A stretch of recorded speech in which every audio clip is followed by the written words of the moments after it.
Hi friends, welcome to our channel. வைகாசி மாதத்தில் வரக்கூடிய பௌர்ணமி திதியை பற்றி தான் இன்றைக்கி நாம் பார்க்க போகிறோம். இந்த வைகாசி மாதத்தில் வரக்கூடிய பௌர்ணமி திதியை தான் நாம் புத்த பூர்ணிமா என்றும் அழைக்கின்றோம். இந்த 2024 வருடத்தில் வரக்கூடிய வைகாசி பௌர்ணமி என்பது 22/5/2024 புதன்கிழமை என்று வருகிறதா அல்லது 23/5/2024 வியாழக்கிழமை என்று வருகிறதா? நாம் எந்த நாளில் இந்த பௌர்ணமிக்கு உண்டான விரதத்தை கடைபிடிக்க வேண்டும்? மிகவும் முக்கியமாக, ஒருவருக்கு சந்திர கிரகத்தினால் பாதிப்புகள் இருந்தால், அதாவது ஒருவரது ஜாதகத்தில் சந்திர பகவானால் தோஷங்கள் இருந்தால், அவர்கள் கட்டாயமாக தண்ணீருடன் இந்த 2 பொருட்களையும் சேர்த்து சந்திர பகவானுக்கு இந்த தண்ணீரை விட வேண்டும்.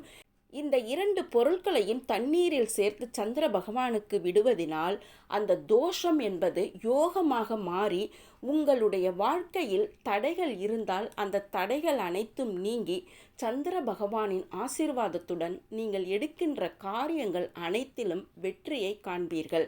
அதே மாதிரியே ஒருவரது இல்லத்தில் பித்ருக்களினால் தோஷங்களோ கடனோ அல்லது பித்ரு சாபமோ இருந்தால் அவை முற்றிலும் நீங்குவதற்காக இந்த வைகாசி மாதத்தில் வரக்கூடிய புத்த பூர்ணிமா தினத்தன்று கண்டிப்பாக இந்த பொருட்களை எல்லாம் நீங்கள் தானமாக தர வேண்டும்.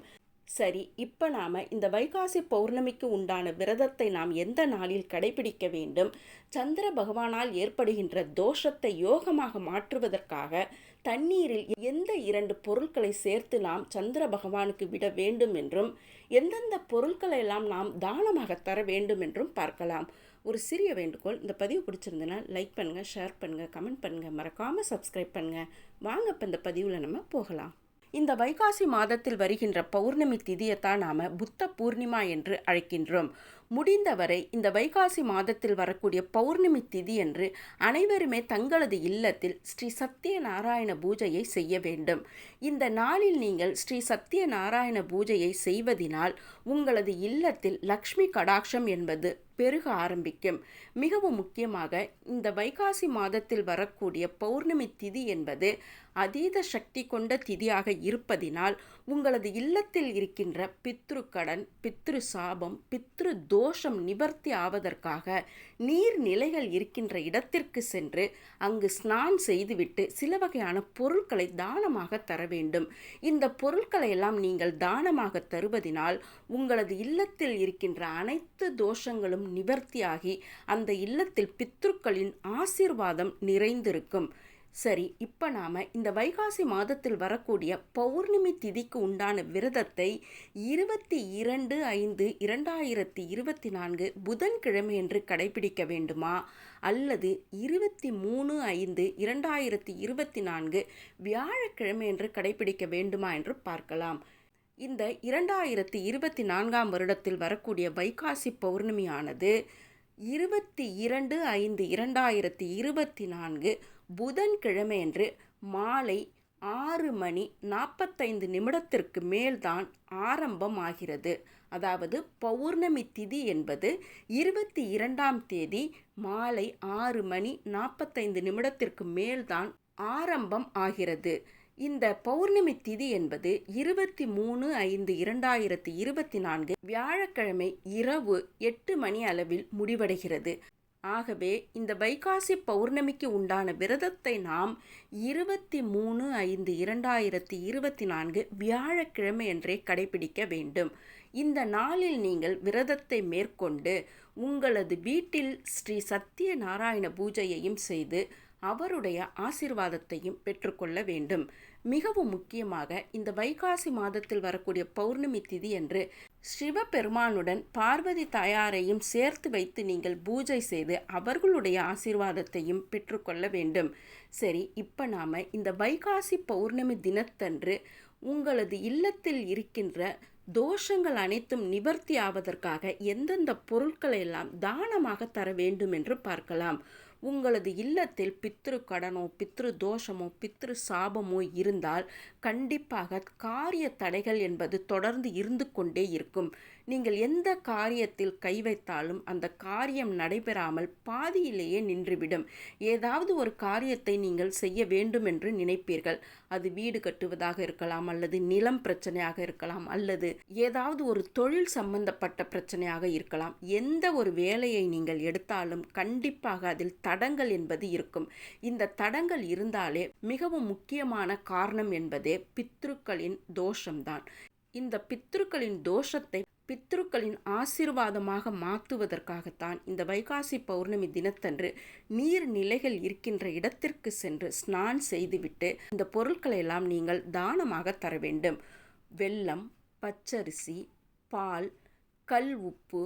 இந்த கல் உப்பை நீங்கள் தானமாக தரும்போது அவர்களுடைய கையில் தராமல் தரையில் வைத்து விட வேண்டும். அடுத்ததாக வெல்லம், வஸ்திர தானம், குடை, கம்பளி, இந்த மாதிரியான பொருட்களில் ஏதாவது ஒன்றை நீங்கள் வாங்கி கொடுத்தாலும் கண்டிப்பாக அந்த இல்லத்தில் பித்ருக்களின் தோஷம் படிப்படியாக குறைந்து அவர்களுடைய ஆசீர்வாதம் நிறைந்திருக்கும். பித்ருக்கள் உங்களது இல்லத்தில் சந்தோஷமாக இருந்தால் அவர்களுடைய ஆசீர்வாதம் உங்களுக்கு நிரந்தரமாக இருந்தாலே உங்களது இல்லத்தில் கஷ்டங்கள் என்பதே இல்லாமல் இருக்கும். அடுத்ததாக இந்த வைகாசி மாதத்தில் வரக்கூடிய பௌர்ணமி திதி என்று சந்திர பகவானின் ஆசீர்வாதத்தையும் நாம் பெற்றுக்கொள்ள வேண்டும். முழு நிலவாக இருக்கக்கூடிய இந்த சந்திர பகவானின் ஆசீர்வாதம் என்பது அனைவருக்குமே தேவை. அதிலும் சில பேருக்கு ஜாதகத்தில் சந்திர பகவானால் தோஷங்கள் ஏற்படும். அந்த தோஷங்களை நிவர்த்தி செய்து அந்த தோஷத்தை நாம் யோகமாக மாற்றுவதற்காக தண்ணீருடன் இந்த 2 பொருட்களையும் சேர்த்து நீங்கள் சந்திர பகவானுக்கு அன்றைய தினத்தில் விட வேண்டும். இந்த நாளில் நீங்கள் விரதம் இருந்தாலும் சரி, விரதம் இல்லாமல் இருந்தாலும் சரி, கண்டிப்பாக சந்திர பகவானுக்கு இந்த பொருட்களை சேர்த்து தண்ணீர் விட வேண்டும். அதே மாதிரியே இந்த பௌர்ணமி தினத்தன்று அசைவ உணவையும் தவிர்த்து விட வேண்டும். வெங்காயம், பூண்டு போன்ற உணவுகளையும் தவிர்த்து விட வேண்டும். முடிந்தவரை இந்த நாளில் விரதம் மேற்கொள்ள பாருங்கள். இப்போ நாம் எந்த 2 பொருட்களை சேர்த்து சந்திர பகவானுக்கு விட வேண்டும் என்று பார்க்கலாம். ஒரு சுத்தமான சொம்பில் சுத்தமான நீர் நிரப்பிக் கொள்ள வேண்டும். அந்த சுத்தமான நீரில் தான் இப்போ இந்த 2 பொருட்களையும் சேர்க்க வேண்டும். முதலாவதாக காய்ச்சாத பால், அது பசும்பாலாக இருந்தாலும் சரி அல்லது பாக்கெட் பாலாக இருந்தாலும் சரி, காய்ச்சாத பாலாக அந்த நீரில் சேர்த்து கொள்ள வேண்டும். அடுத்தது வெள்ளை நிறம் கொண்ட பூ. வெள்ளை நிறம் கொண்ட பூவையும் சேர்த்து நீங்கள் சந்திர பகவானுக்கு கண்டிப்பாக விட வேண்டும். இந்த சந்திர பகவானுக்கு இந்த வெள்ளை நிறம் கொண்ட பொருட்களை சேர்த்து விடுவதினால் சந்திர தோஷம் என்பது நிவர்த்தியாகி சந்திர யோகமாக மாறும். அதற்காகத்தான் இந்த நாளில் கண்டிப்பாக நீங்கள் அனைவருமே சந்திர பகவானுக்கு வெள்ளை நிறம் கொண்ட பூவையும் காய்ச்சாத பாலும் சேர்த்து விட வேண்டும். அந்த தண்ணீர் உங்களது காலில் படாதபடி பார்த்து கொள்ளுங்கள். இந்த முறையில் இந்த 2 பொருட்களையும் சேர்த்து விடுவதினால் கண்டிப்பாக சந்திர பகவானின் ஆசீர்வாதம் நிறைந்திருக்கும். இந்த பதிவு பிடிச்சிருக்குன்னு நினைக்கிறேன். பிடிச்சிருந்தா லைக் பண்ணுங்கள், ஷேர் பண்ணுங்கள், கமெண்ட் பண்ணுங்கள், மறக்காமல் சப்ஸ்கிரைப் பண்ணுங்கள். மீண்டும் ஒரு நல்ல பதிவுடன் உங்களை சந்திக்கின்றேன். வணக்கம்.